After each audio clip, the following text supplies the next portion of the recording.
chapter 4 of Song of Songs. See, you are beautiful, my love. See, you are beautiful. Your eyes are as doves behind your veil. Your hair is like a flock of goats going down from Mount Gilad. Once again, like in previous chapters, I mentioned the Hebrew thought differs from the Greek thought in the sense that Greek thought, which is pretty much what is in this culture of America, the continent, right? It has to do, the Greek thought has to do with shape, form, while the Hebrew thought with purpose. So that's why it would compare, as it says here, your eyes are as doves behind your veil. Your hair is like a flock of goats going down from Mount Gilad. So one thing, remember, as it says regarding Mashiach about his, well, when the Malach, that is pretty much first and last, manifests to John, he speaks of him having hair like a well, sheep, or like wool, pretty much his hair.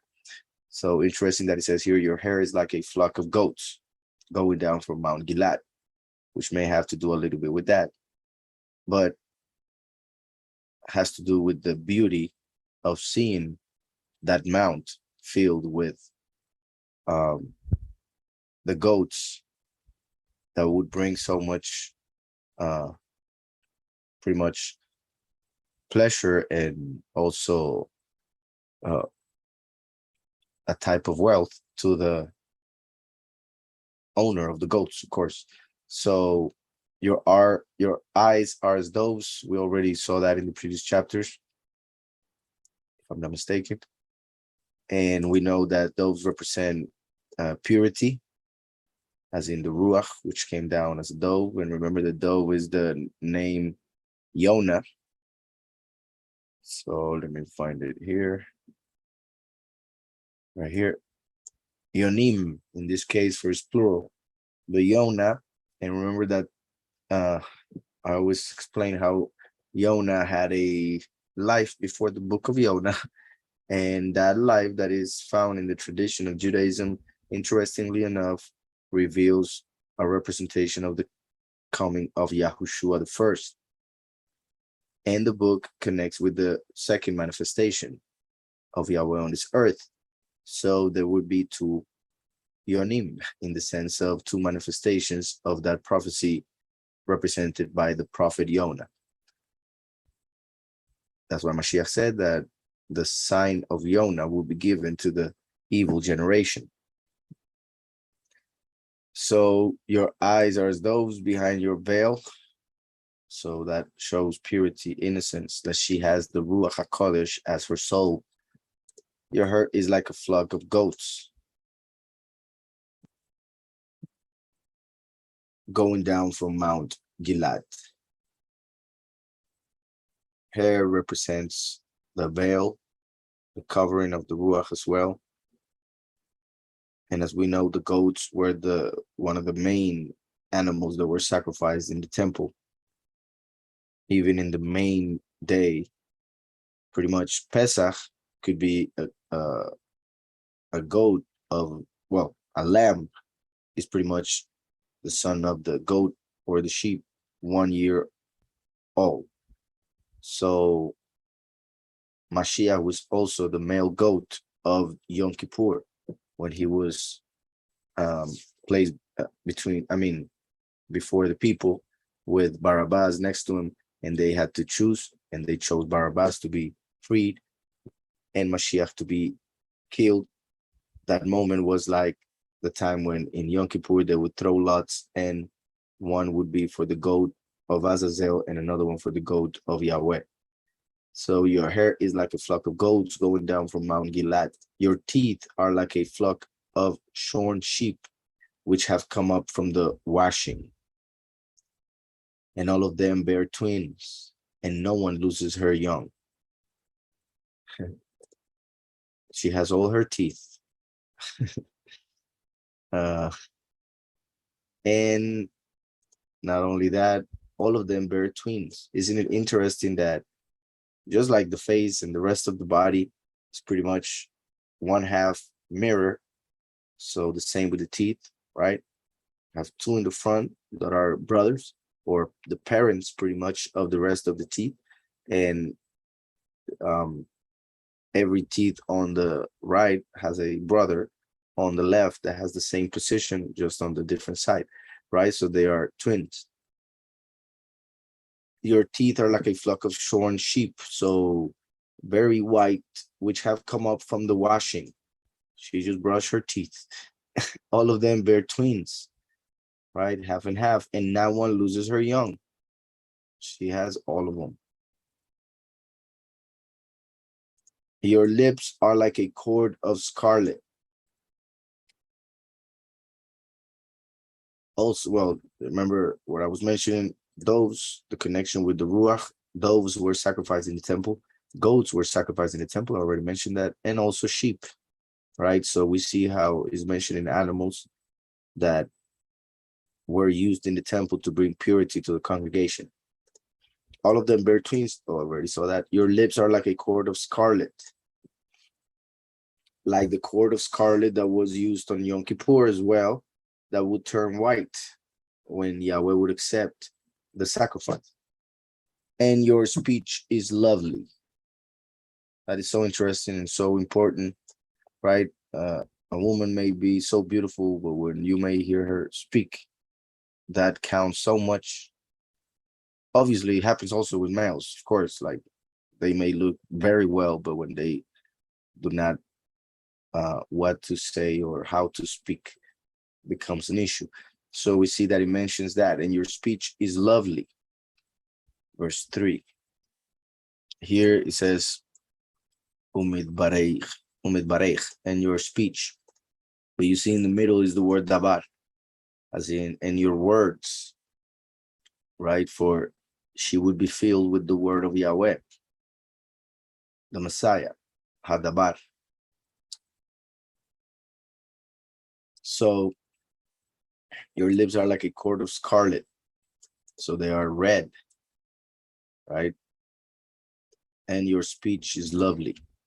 Your cheeks behind your veil are like a piece of pomegranate. Remember, that has to do with royalty. Also, the tone of it, of its seeds. Cheeks behind your veil are like a piece of pomegranate. Your neck is like the Tower of David. Your neck is like the Tower of David, built for an armory, on which hang 1,000 shields, all of the armor of mighty men. Like I was saying, has to do with function, purpose. So your neck is like the Tower of David. Obviously, for instance, well, I was talking about the parable of the virgins, right? Who had to look out for the coming of the groom, just like she went to the watchmen, which are the ones who had to be on a tower, like for instance, the Tower of David, to be ready to tell the king when something would transpire, like if an enemy would appear or something. Obviously, the head is over the, like it's on the neck, placed on the neck. So the neck functions as a tower for us to be able to look as high as possible. And that's why the eyes are on the head and not on the feet. So your neck is like the Tower of David, so the Tower of the King. We don't know how beautiful it was, and therefore also would connect with that, the beauty of the Tower of the King. But like I said, having to do with watching out for the coming of the beloved one. Built for an armory, on which hang 1,000 shields, all of the armor of mighty men. Also interesting, well, the neck, by being what connects the head with the body, and we know Mashiach is the head and the congregation is the body. male and female, head and body. So the neck has a very important function also for everything that has to do with us speaking the word of Yahweh. So your neck is like the Tower of David, built for an armory, for we are in a spiritual battle, and we fight our war with the spirit that comes out of our mouth, as it is written, on which hang 1,000 shields. Right? We are about to enter the millennium, 1,000 years, and only those who fight the good war will enter all of the armor of mighty men. Your two breasts are like two fawns, twins of a gazelle, pasturing among the lilies. Let me see in Hebrew for a moment. Here, when it says fawns, we see that it says afarim. Well, but I will mention it from here. So your two breasts are like two fawns, twins of a gazelle. Once again, mentioning twins, the same idea, but in this case, that they are similar to the gazelle, that is beautiful. It has elegance.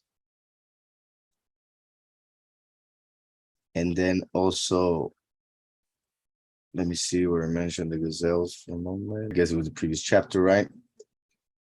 By the gazelle. I have put you under an oath, O daughters of Jerusalem. Yeah, all right. So,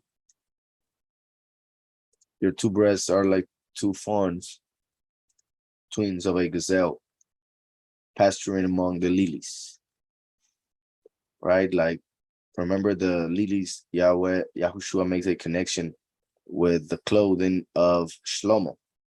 How he, with all his power and exaltation, he did not dress as beautiful as the lilies of the field. So she's dressed in a beautiful way, and that dress like the lilies, that honor and esteem that covers her as the congregation of the mighty one, covers her two breasts, which are like two fawns, twins of the gazelle, elegant and having a lot of favor, not to say grace. Two breasts, verse 5. Shenei Shadaich. You see this? Shenei Shadaich. So if we take and look at it, because I will write it, but it won't say it the same as here. So look at the four letters. Then I'll bring it here and I'll write them here. The first three letters, well, you already have it. And this is crazy because you see how they write my breasts? Devilish, demonic, ghoulish, right? But this is Shaddai. Yahweh says to Moshe, I did not manifest with my name to Abraham, Yitzhak, and Yaakov, but as the Shaddai, El Shaddai. Let's see if I write El, if they change it. You see? Only by putting El, they put the title, El Shaddai. But if I take it away, they put that. And it's because this has to do with spirits. The Shaddai is the omnipotent, but it is said that originally meant the sovereign of the spirits, but then they turned it into only evil spirits, because this shed is pretty much translated as a demon. But Shaddai is the sovereign of all spirits, all types of spirits. And the kaf is your, that's why now it says your breast, right? So we could say your Shaddai, right? instead of your breasts. For this word is both my breasts or the Shaddai, the omnipotent. And the relation between one and the other is that the milk that comes from the breasts of the mother as the ruach given what the baby needs, the ruach given the person what the person needs spiritually, just like the breasts give the milk that the baby needs, and how that milk has everything that he needs. So Shaddai is the omnipotent. He gives us everything that we need.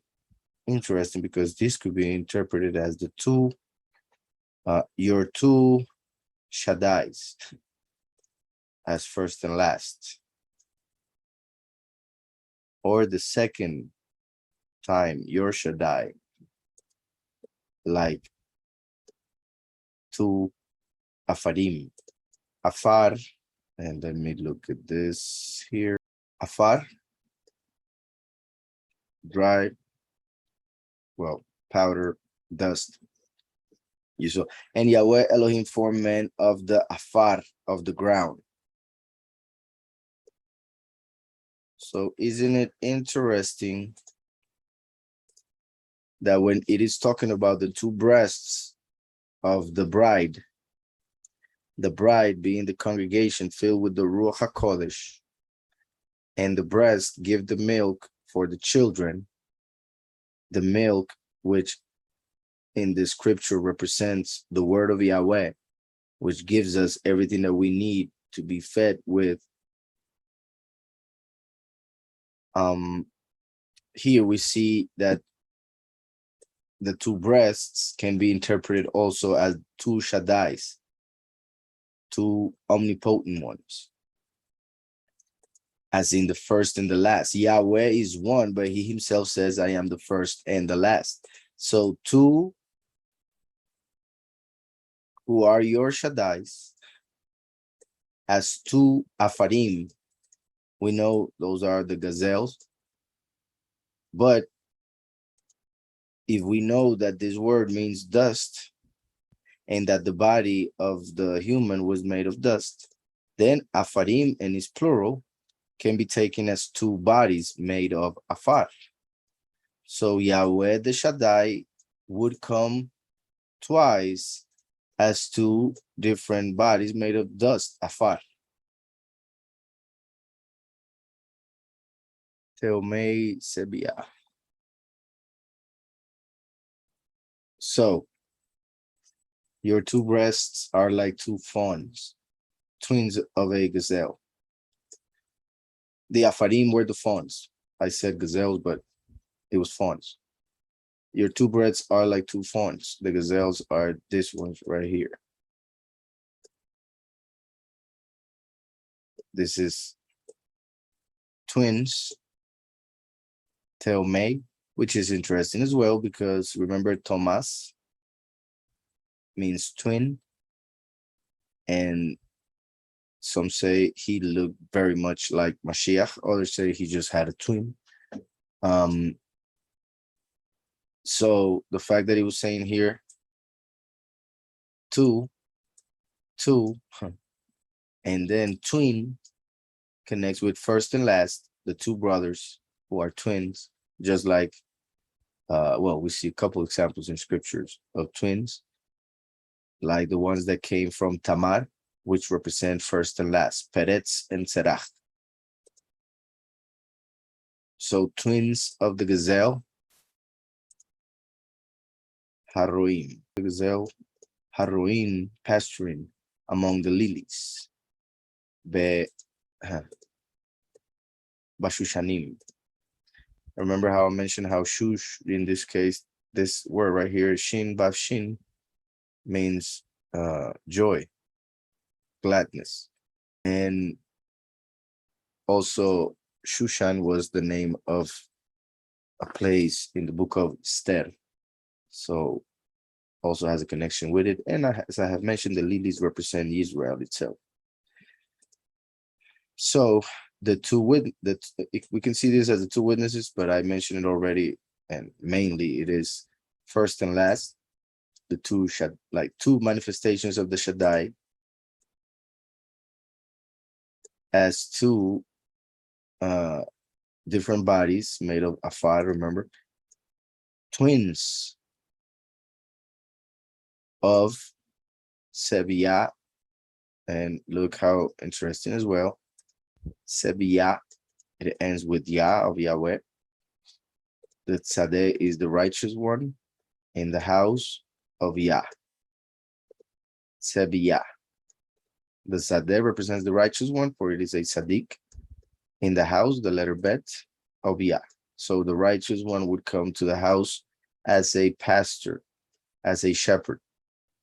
Haroim, pasturing Bashushanim, among the lilies, pasturing in Israel, or pasturing Israel.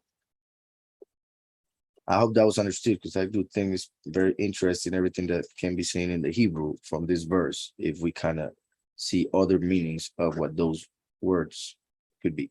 Until the day breaks and the shadows have fled. Until the day breaks and the shadows have fled. In fact, I do believe that shadow may come from Shedim, that I mentioned, demons, right? As in you see here, Shad, as in the first of Shaddai. But anyway, the shadows represent spirits, demons, for they are darkness, pretty much. So until the day breaks and the shadows have fled, I shall go my way to the mountain of myrrh and to the hill of frankincense. You are all beautiful, my love, and not a blemish is on you. You are all beautiful, my love, and not a blemish is on you. Verse 7. Kulach yafa, you are all beautiful in Bach. So pretty much Mashiach speaking to the congregation. You are all beautiful, completely beautiful, my love, and not a blemish is on you. Where it says my love could be translated as my friend. As we know, Abraham was a friend of Yahweh, so was Benjamin according to other writings. And obviously the congregation of the last, for they are children of Abraham, and Benjamin was the last son of Jacob. So those of the end times are represented by Benjamin. My friend, and a blemish is not on you. And as we know, the congregation, the 144,000, no blemish is found on them. Revelation.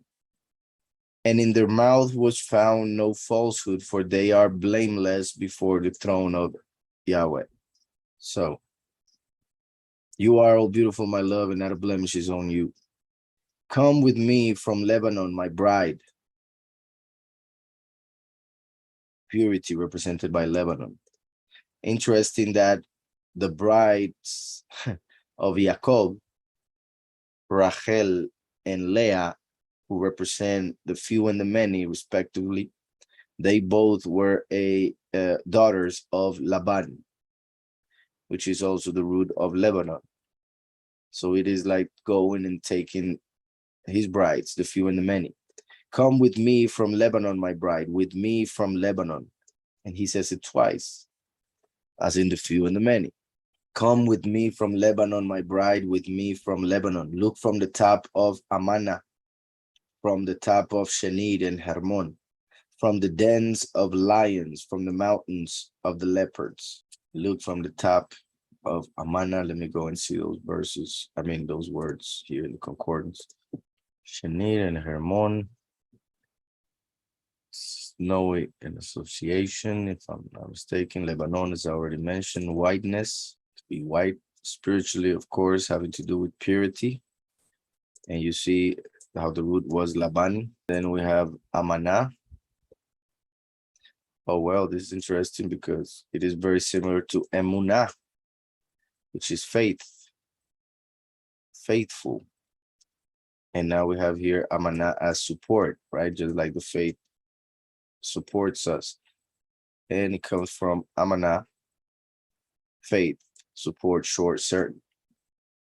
All right, so that's interesting because purity, faith, Snow Mountain, a kingdom of purity as well, because snow is white, and Yahweh many times uses snow as a representation of the purity to which he will take us. For he says, even if your sins are red as scarlet, like it mentioned the scarlet of the lips of the bride, it says, even if your sins are red as scarlet, I will make them white as snow. So we have Hermon as a set apart place. Hebron was the one I was thinking of. So a set apart place, which comes from Haram, exterminate, destroyed. So this one was seen as a set apart place, as in the sense of it was set apart to be destroyed, exterminated. See here, consecrate, devote, dedicate for destruction. So, like if we see the Hermon in the positive of a set apart place, it will be purity and faith will lead us to the kingdom of purity, where we'll find a set apart place, a sanctuary. But another way, if we see it as a place dedicated for destruction, then purity and faith will lead us to the kingdom which is above, found in purity, snow. For this place is dedicated to destruction.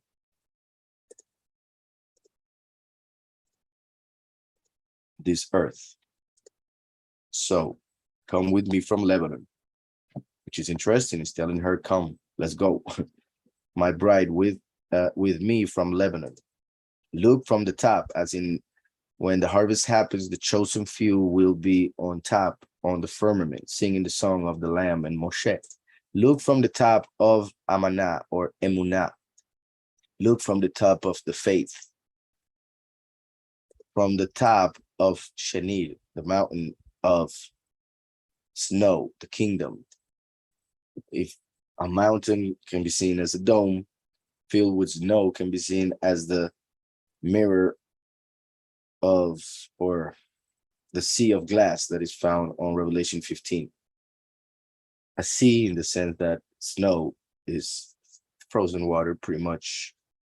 So from the top of the Shenid and Hermon, the top of the kingdom of purity and the set apart place. From the dens of lions, as where Daniel was placed, and where many will see his miracles when they are placed in their own dens of lions, whatever that may be, how that may manifest. From the mountains of the leopards, you have put hard into me, my sister, my bride. You have put hard into me. So he called her already my friend, now my sister, and then my bride. Right? They met, they became friends. Mashiach came as the son to make us family. So the congregation has Mashiach as her brother through the Ruach, and to become through the transformation into his bride. Also, if the bride becomes the daughter of now the father-in-law, that father-in-law has a new daughter, and that daughter is therefore sister of the group, right? Only a pervert mind could not understand this. And I say that or mention it because, like I said, there are people who take this as, oh, you see, there's incest or something like that. not understanding, obviously, the point. You have put heart into me, my sister, my bride. Verse 9. Yeah, pretty much you have given me heart. My sister, my bride, you have put heart into me with one glance of your eyes, with one bead of your necklace. Pretty much just like one bead of the necklace would shine, for instance, when the light hits it in the right way to call the attention of the eye of the groom. And just by looking at her, he got all happy. Just by looking at her, he was ready and pretty much felt alive. You have put heart into me, my sister, my bride. You have put heart into me with one glance of your eyes, with one bead of your necklace. How beautiful have been your love. How beautiful have been your love, my sister, my bride. How much better than wine is your love, and the fragrance of your perfumes than all spices. Verse 10. How much better than wine is your love. Remember how wine represents joy in the positive, of course, and the blood of Mashiach. How much better than wine is your love. The love that Mashiach had for us was enough that he gave his life for us. He gave his blood to become the wine. So how much better is his wine than any other? Just like when he turned water into wine, and the one who tasted it, who said at the end that he was surprised that they gave the best wine last, which was not common to do, but it was because when it ran out, Yahushua turned the water into wine, and it was way much better than any wine from this earth. So, verse 10.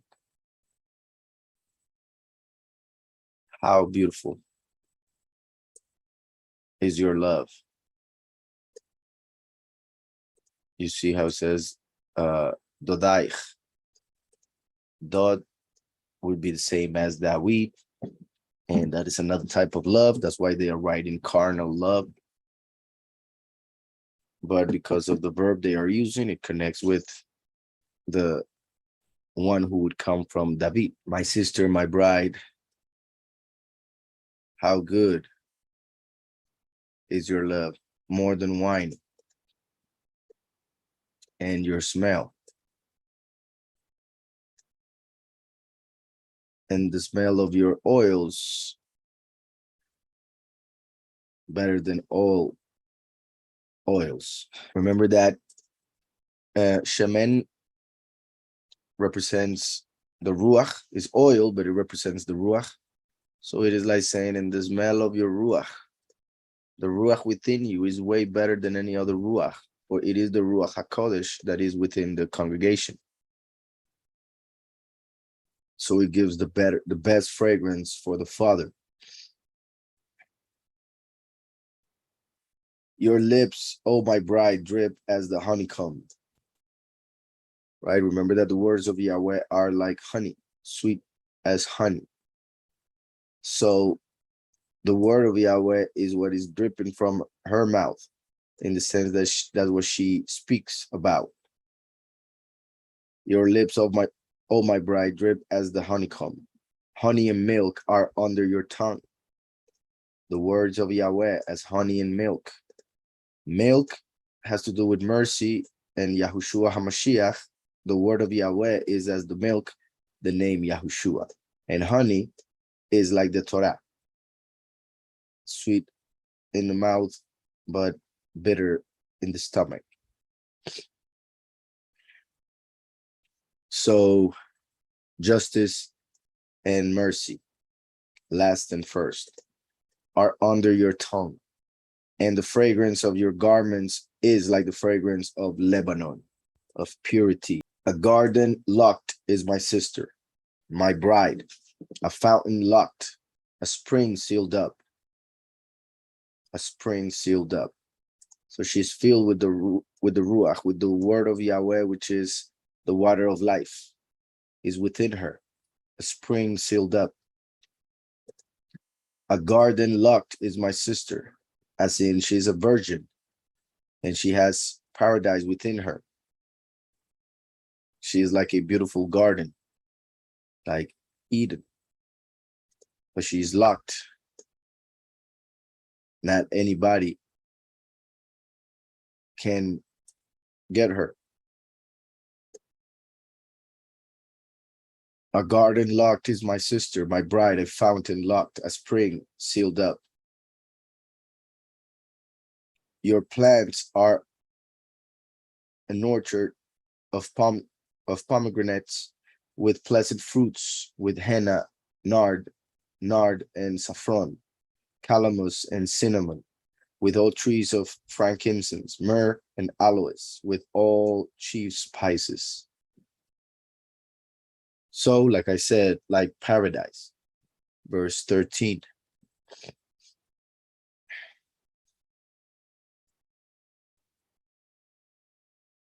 You see, it says Pardes,